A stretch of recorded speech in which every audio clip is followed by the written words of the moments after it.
Chers frères et sœurs congolais et congolaises, je vous reviens encore cette fois-ci pour la deuxième fois, parce que j'avais déjà fait une vidéo dans laquelle j'avais essayé de faire voir un peu la vision que j'ai eue par rapport à la situation de notre pays. Mais cette fois-ci, je viens vraiment avec amertume, compte tenu de ce qui s'est passé. Je me suis dit que je me donne un peu de temps, question de digérer un peu cette situation et avoir un esprit posé afin de communiquer correctement. J'ai suivi avec amertume ce qui s'est passé le samedi 29 au Stade des Martyrs à la sortie officielle de l'Union Sacrée. Et j'ai beaucoup regretté. En fait, je n'arrivais pas à croire que ce soit un fils Tshisekedi, biologique et politique, qui puisse faire ça. Nous avons vu ça avec le moboutisme. Nous avons vu ça avec le kabylisme. Et aujourd'hui, nous avons placé tout notre espoir sur le président Félix Tshisekedi. Mais nous sommes au regret de constater que lui aussi, il a fait la même chose. L'argent de l'État a servi pour acheter des t-shirts. L'argent de l'État a servi pour acheter des consciences, pour payer les transports, pour mobiliser les gens afin de s'assembler au Stade des Martyrs, pour glorifier un régime, pour soutenir un régime qui veut se maintenir au pouvoir. Ce sont les tares que nous avons reprochés aux autres régimes qui sont passés. J'aimerais aujourd'hui parler un peu à Lingala pour que le message soit capable de tout nyonso. Naoki mawa ezala mwana ya Tshisekedi nda sala ndengwana. Ba même chose auto quitter la kana balabala to bundisa. To mona ki Kabila sala kiango, to mona ki Mobutu sala ngo. Mais mwana Tshisekedi ko sala ngo te. Il n'a pas besoin ya ko sala mambo ndengwana pour na ko garder pouvoir. Makambo asa bandi ko sala tozo mona volonté za na ona bolimba za na mpona mboka et bandi ko pesa bato estime envers ye. Lelo il n'avait pas besoin de faire ça. Mbongo à l'état et koko sala makambo wana te mais esali. Donc tu sais que to bundaka pamba na balabala. Bato bakufa pe bakufa pamba. Pour toi vivre même chose au régime passé to bundisa ki sala. Mais il y en a répondu na lo bana bato boy. Et j'avais une question à poser au président de la République. Parce que, Oto Moni, et comme Bangisa, si l'IDPS a combattu pendant 37 ans pour avoir pouvoir, pour tout le monde, Oto Moni Zamawa, n'a tenu président de la République Boy. Qui a fait de vous une blanchisserie? Nani a sali yo okoma blanchisserie? Et si ka o batu nyonso basala mboka mabe, bakomi kozala laver. Ici fiandima kozala na yo akomi saint. Donc to bosani mabenyon surtout au batona basala. To bosani ke kaka na 4 milliards batouana batu ba boma batu bazali. Batu ba yibi mbongo l'état bazali. Mais lelo parce que ba yé pembe na Félix Tshisekedi. Ba komi ba saint. Donc il a dit na mboka oyo to mona la justice ata mokolo mongote. De l'obité à la vengeance, ba ko venger mon touté. Mais le mal qui a été fait doit être réparé à les familles. O batika na ba trace. Ya mabe wana. Thérèse Kapangala bakufa na ba marche pour na koluka pour renverser le pouvoir à Kabila. Rossi Chimanga bakufa na ba marche pour na renverser le pouvoir. Mais batu ba boma bango bazawana, lelo bazana union sacrée. Bakomi ba saint mon colonini. Justice au sama na mboka na mon colonini. Hein? Eza mawa. Et puis ekamu singai. Ba mama ba interview ba ona ba jeune, ba lati ba t-shirt. Makambo ba komi na t-shirt ba lati ba yebi amote. Moutou abengi bango baya bayebi ete et loko pe baye ko sala bayebi ete sont les mêmes choses to mona na pe perdre yango sous to moni lelo. Peuple congolais, s'il vous plaît, est-ce que vous comprendre te vous comprendre te boilingi nini au juste? Vous avez fait ça avec Kabila, vous glorifier pouvoir naïe et faire souffrir biso tina suka to moni tina ndenga longa kei boye ko sala sous même chose lelo na mwana ya Etienne Tshisekedi. Vous faites encore ça. Et puis, vous avez sangana kabongo. Image, vous avez na libanda et la kisinini. Vous lingi makambo ezo salam. C'est-à-dire, vous êtes d'accord avec ce qui s'est fait. Bato ba yibi bo moni. Nanenge jiste koti na soni. Moutou yibi. À quel mois prison, il y a 2 semaines, 3 semaines, 1 mois abimi. À quel yambongo na kimia. Et puis botala ye bobetela ba maboko bozoliana ba mbongo wana. Si mabozo baluka bozolela mboka eza pasi. Bino mokanisi mboka ko bongana mambo ndenge wana. Est-ce que pour Félix Tshisekedi a pouvoir, il a besoin d'union sacrée? Non, ça c'est pas l'union sacrée. Ça réunit les criminels, les voleurs, les détourneurs. Bah on est sur bazakuna. Donc pour basangana Tshisekedi justice les assume en bokate. Ce n'est pas normal. Pour na nini bozo kende wa manifestation ndenge wana. Pour na nini? Siko bolingi nini? Parce que na niveau tozo kende, boka moité lobby. Parce que bozo pesa union sacrée pouvoir ekende na ba élection na bato wana. Donc bato bomoni wana bokenda botika. Ba premier ministre ba obimakuna. Ba ministre ba obima parmi batouana, ba député ba obima peka parmi batouana. Donc tokozon a kaka na même problème et c'est la même situation où on a subi. Après on a rolé là que mboka zo bongate mboka pasi. Mais bino moko nde boza ko accompagner bango o bosala ki na stade des martyrs le 29 et la Kisimoki Mobimba que vous êtes d'accord avec tout ce qui s'est fait. Vous êtes d'accord union sacrée à la blanchisserie. Il y a bateau bazo yiba, bazo boma, mais il faut pas pousser un peu mais na Tshisekedi ba komi ba saint. Donc c'est ça ce que vous donnez comme message. Mais bon, il y a une chose. Ce qui bolingi mamboza la bon alors botika kolela. Totika kolela ke mboka za na passe parce que vous accompagnez les mal. Mais ce qui bolingi mboko ebonga. N'accompagnez pas l'union sacrée. Ce n'est pas une union sacrée ça. Ce n'est pas une union sacrée. Bo accompagner en oté tolona ina message passé on a sala ki na lobaki tokende élection té. Pourquoi tu as une élection? Parce que, il y a des gens qui sont infiltrés. Dans l'armée, dans le Parlement, donc dans des chambres, dans le Sénat, dans l'Assemblée nationale, dans les institutions qui sont infiltrés. Ce qui est là, c'est que les soldats sont infiltrés dans l'armée. Et bon, dans l'Assemblée nationale, dans l'Assemblée provinciale, c'est que c'est alors, même le Parlement, on a plutôt qu'il y a une élection. Le rôle de la Tshisekedi. Bako kende bako voter bango bako zonga donc ba infiltrer bako zala kaka na Assemblée nationale bako zala kaka na Sénat bako zala kaka donc les pays continuent à être infiltrés donc bino bondimi to kende élection bongo na batuana ngana proposer ki boye na moni loko awela te soki azo banga majorité koko basculer azanga moya ko diriger azana pouvoir ya ko dissoudre assemblée wana to ko kende élection te parce que to ko accompagner batuana bazonga na pouvoir te. Toza presete mboka eza ya biso. Tokende na recensement. Mbongo balingi basala élection, tokende na recensement. Na identification to baba nani baza ba congolais, faut bazonga bozana ba assemblée na biso, na ba institution na biso ba nani bazati. Ba congolais te ba kozala te.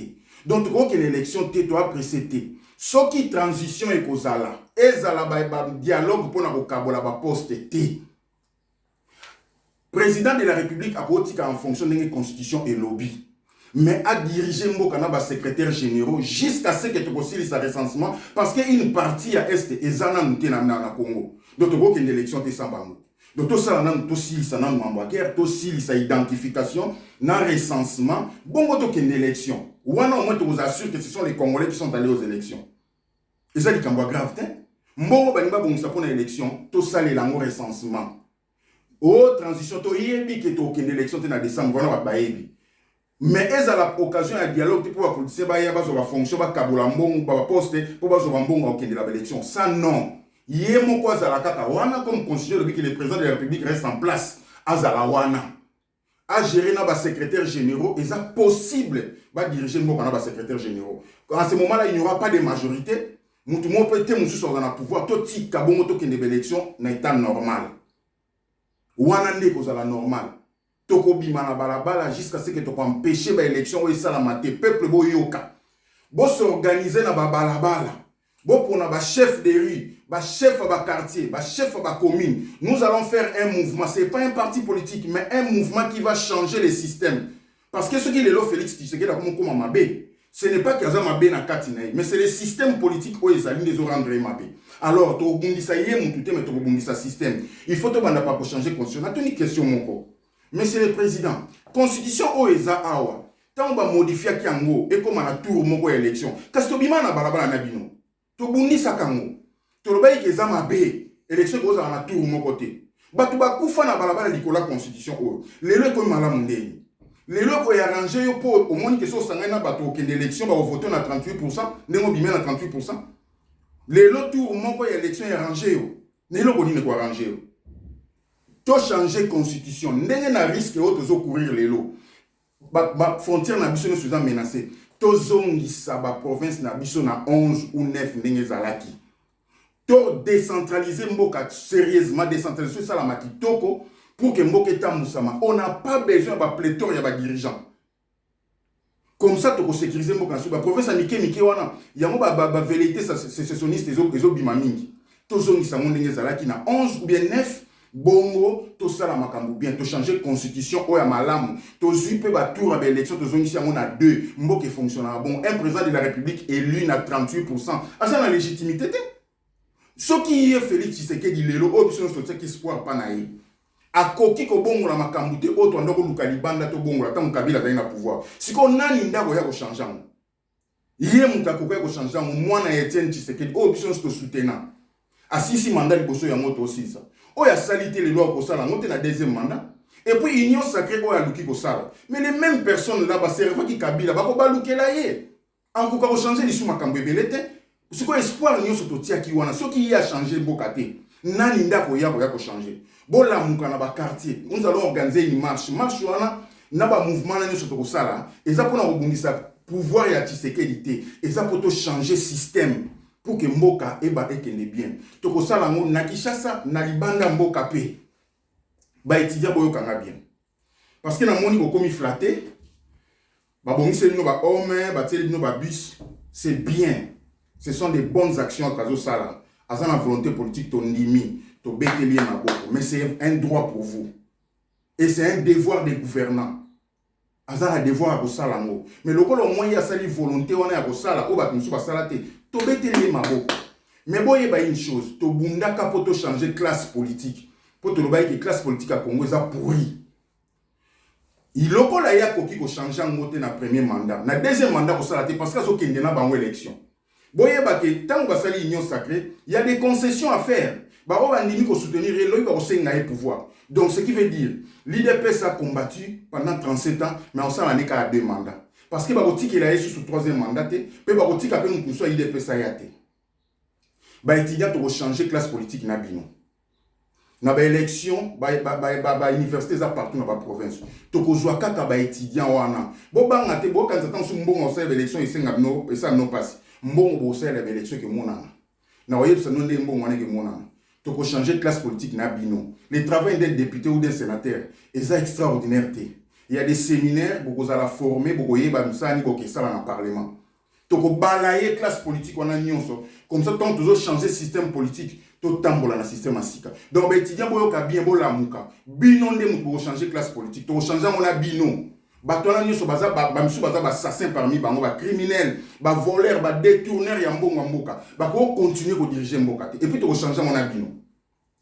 IDPS boyo ka bien. Ngai pe nazalaka na IDPS na 91 ti na 2002 IDPS et Bunda pendant 37 ans ce n'est pas pour te béquer la maboko to Bunda pour te changer mboka ceux qui bo sali 37 ans en lutte pour que bo gérer pendant 2 mandats on n'a rien fait wana ba martyr nyonso ba koya na nzela o ba kufa ya ke pamba batu ba kufi ebele na lutte bobo sanate. Les lorsque qui m'ont tellement reproché moi mon régime à Félix Tshisekedi, botelin go finga e bo bundisa e. Mais attention, bota la PPRD. Les lo bazab va disparaître non. Bino peso qui les lo Félix Tshisekedi deuxième mandat. Vous n'aurez plus le pouvoir, vous allez disparaître. Beaucoup de gens sont na balabala te. PPRD ko sont na balabala, ana mbongo ka bolatin. Bino pe boko katin. Bola muka. IDPS o ba to akufi belé pona ngo kanisa. Le 28 novembre 2011, ce qui s'est passé. Pourquoi on n'a pas fait la justice pour nous régler? Les combattants sont en permanence. L'union sacrée. Pour la justice et salamité. Ils ont détourné la union sacrée. Pour la justice et salamité. Les lois IDP, c'est comme une blanchisserie. Félix Tshisekedi a commis blanchisserie. Donc, il suffit de pousser la première Félix Tshisekedi, il devient saint, Mabé n'a essili. Donc, c'est que les gens faut faire non Mabé pour accéder au pouvoir. Bola muka parce que les autres ne Mabé n'a ébissi bino IDPS bola muka parce que vous allez perdre le pouvoir. Félix Tshisekedi vous allez en 3e mandat et vous appelez sur un leader pour nante ou à côté les moyens je vais conduire IDPS. Bo panzana lokola galette eleka levire. Kaka ndenge PPRD zo panzana, bino pe bo panzana ndenge wana. Nakanti ba étudiant boyo kinga. Na ngena soana bande kwa diaspora. En fait, Nathalie combat nyonso o diaspora sali pendant tout ce temps. Ton obundisaka ba régime. Mais les lots combat ngo ekomi bokomi ko beta batu, ko finga na télé, ko sala n'importe quoi te botika. Conflit ou ebotama entre bino na ba gouvernant, mutu akoki ko zola mo solution zate. Pe mutu moka oser pas zate. Ngana yo pesa nos propositions. Lelo soki to tali bien na mboka wana Congo. En tout cas majorité ba kuna bazo vivre grâce à diaspora. Pour diaspora ne tinda rambon ba bana ba salaire malamu tetna. Bo sala a déjà quelque chose de bien. Et on a le biboy. Au lieu de continuer à bêter les politiciens, parce que Botika la Simba président de la République en sécurité, Botika la Simba, le premier ministre le président de l'Assemblée, Bobeta nous battement Mike. Et puis si résultat, tout ça la bouille. Les lois pour consulter tout s'enrôler, diaspora pour s'enrôler, c'est bien. Mais le la diaspora peut nous faire vivre dans le Congo. Diaspora fait participer à la gestion du pouvoir. Donc de la même façon que vous s'enrôlez, il faut, tant que vous votez loi et répartition des sièges, il faut réserver au moins, surtout 5-6 populations sur la diaspora congolaise, Liban, Mboka. Et l'équipe population à Katanga Mobimba. Or, Katanga est mis à plus de 20 députés. Et l'équipe population à Bakongo Mobimba est mis à plus de 20 députés. Alors, tout ça la bouée. Tant que vous votez loi et répartition des sièges, va réserver au moins 20 sièges pour la diaspora.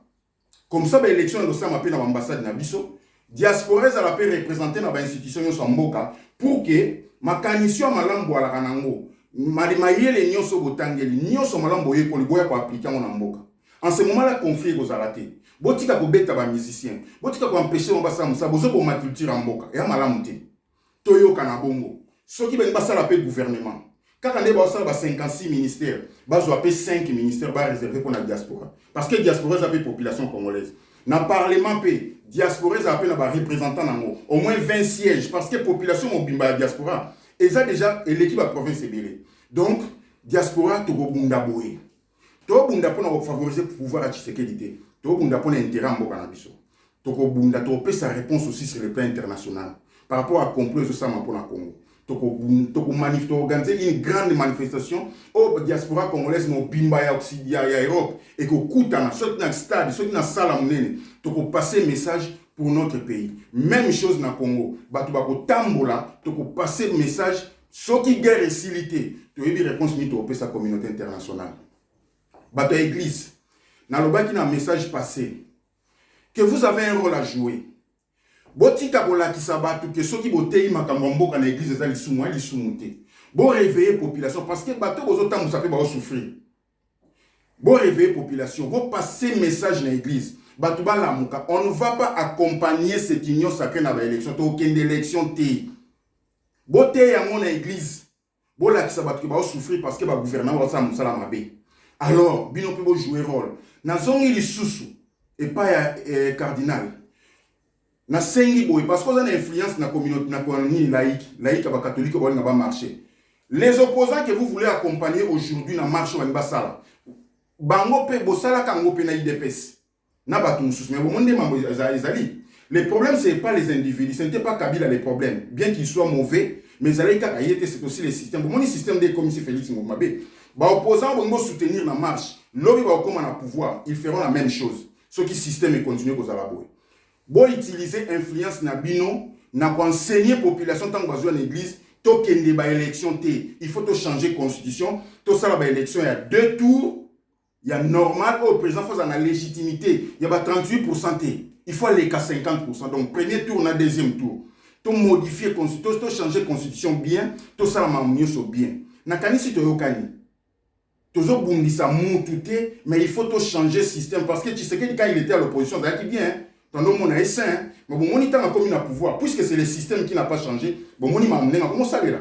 Aujourd'hui, il réunit tout le monde, même ceux qui ont fait du mal au pays. Bon, on est dans l'élection. Donc, c'est-à-dire, tu vas voter la même personne. Na kanisi message yokani. Boka bolango, na sengi na ba quartier, bo s'organiser balabala par balabala. Mon kolo toko bima na balabala, ça va être un message fort. Et si pour les gouvernements, et pour la communauté internationale et malé aussi sa guerre. Nakani sitoyo kani. Diaspora na sengi bino on a lobby. J'ai fait la proposition. Bao bazakuna. Bien que bakolongwa, mais on va voter loi répartition des sièges. Ils vont réserver plus de 20 sièges dans l'Assemblée nationale pour la diaspora. Tant que le gouvernement va réserver un ministère pour la diaspora. Parce que vous faites beaucoup, vous avez la population congolaise, vous avez il faut vous participer à la gestion en boka. Comme ça, le conflit et si là, il y a parce que ça la sonne. Tout ça la culture, ça la congolais. Alors, tu es na pototé. Tu es au Cana, tu organiser une manifestation, tu lancer le message, bisognos pour travailler ensemble pour changer ce pays. Na bande tu es au Cana. Na remercier, merci.